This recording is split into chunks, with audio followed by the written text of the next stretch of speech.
खासदार मेधाताई कुलकर्णी यांना स्वतःचा ऑरा काय आहे याचा विसर पडलाय।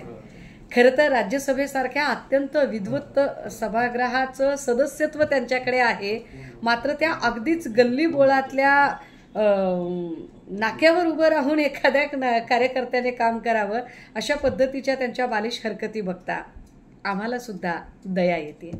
मुळात त्यांची अडचण अशी आहे की पुण्यातल्या एकूणच भाजप वृंदामध्ये मेधाताईंना स्वतःचा असा काहीही से नाही।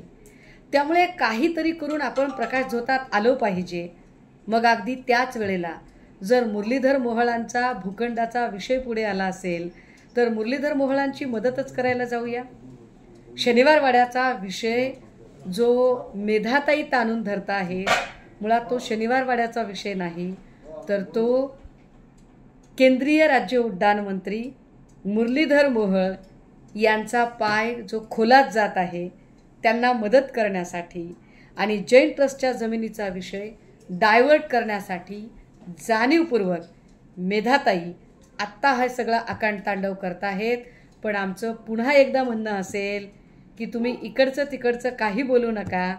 जैन ट्रस्टच्या जमिनीचं नेमकं काय करायचं आहे आणि गोखले बिल्डरच्या सोबतची तुमची नुसती भागीदारीच नाही तर ब्रँड अँबॅसिडर प्रमाणे जी जाहिरातबाजी मुरलीधर मोहोळ करत आहेत या संबंधाने भाजपाचे काय म्हणणं आहे यावर थेट आणि स्पष्टपणे बोला।